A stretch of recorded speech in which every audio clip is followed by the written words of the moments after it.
nécessairement dire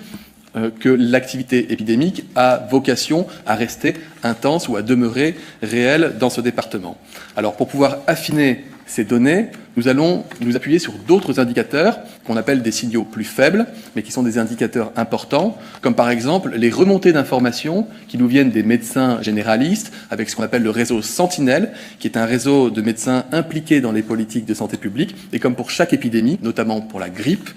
ils sont capables de nous faire remonter des informations. Nous pouvons aussi affiner ces données avec le nombre de tests positifs qui peuvent être réalisés dans ce département. Donc je le redis, ce n'est pas parce que le Lot apparaît rouge aujourd'hui qu'il sera forcément rouge au 11 mai, et ce n'est pas parce que le Bas-Rhin apparaît vert aujourd'hui qu'il serait nécessairement vert pour ce critère au 11 mai.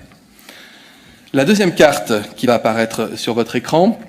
elle présente le niveau de tension, le niveau d'occupation, le niveau de saturation des réanimations liées à des hospitalisations de malades atteints du coronavirus. Et là,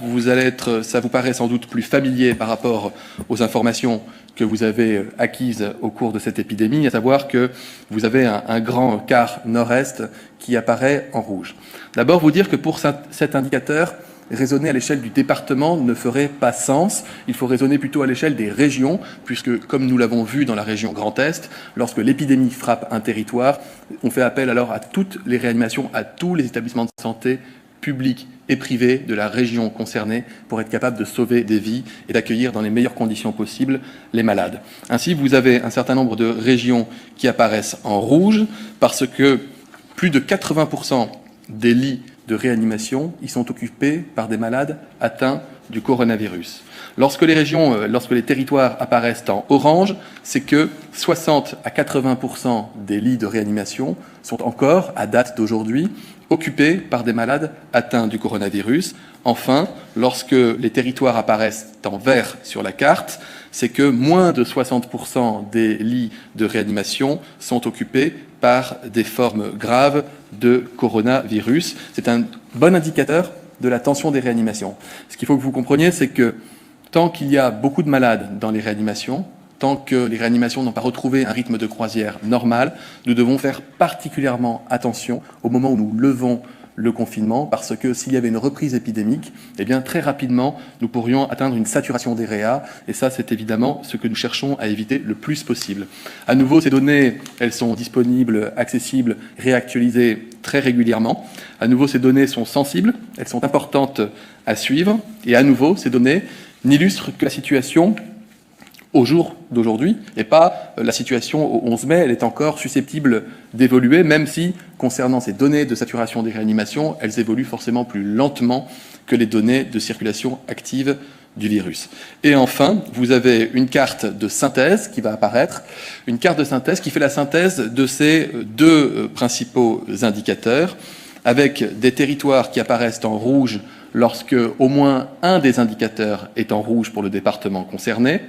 des cartes des départements qui vont apparaître en vert lorsque tous les indicateurs sont en vert dans les départements concernés, et puis encore des zones orange lorsque on est entre deux. Il n'y a pas d'indicateur rouge, mais il y a au moins un indicateur orange, c'est-à-dire que où il y a une pression épidémique, une circulation active du virus qui est encore au-dessus de l'attendu, où les réanimations sont à un niveau de saturation qui est au-dessus des normes et des seuils que nous avons fixés. Le Premier ministre l'a dit, au moment de lever le confinement, il y aura des départements verts et des départements rouges. Mais considérant le fait que nous ne sommes pas dans de la prévision du 11 mai, mais de l'état actuel des choses aujourd'hui, que nous sommes amenés à affiner ces données, à les regarder évoluer jour après jour jusqu'à la fin de la semaine prochaine, nous avons maintenu des zones oranges, qui sont des zones qui ont vocation à basculer d'ici au 11 mai, ou en vert, si la pression épidémique se réduit parce que vous restez chez vous, si les lits de réanimation arrivent à retrouver un peu plus d'amplitude, ou à basculer en rouge si d'aventure la circulation du virus devait s'accentuer, ou si il y avait à nouveau ou encore trop de malades dans les services de réanimation. Donc ces cartographies, encore une fois, ne sont que des indicateurs qui guident les décisions. Ils sont affinés par d'autres indicateurs. Un autre, d'ailleurs, viendra s'ajouter à ce que je viens de vous présenter,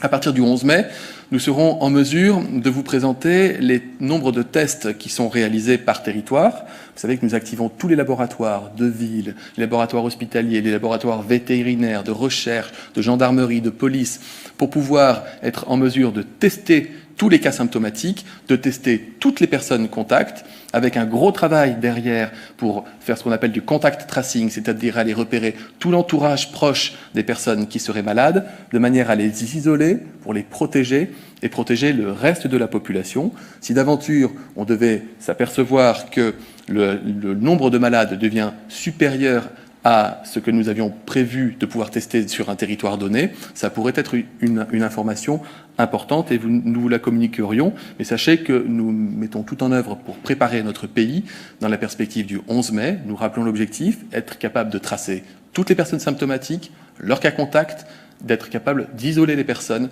qui peuvent présenter des symptômes ou qui sont susceptibles de transmettre la maladie, de manière à protéger les Français.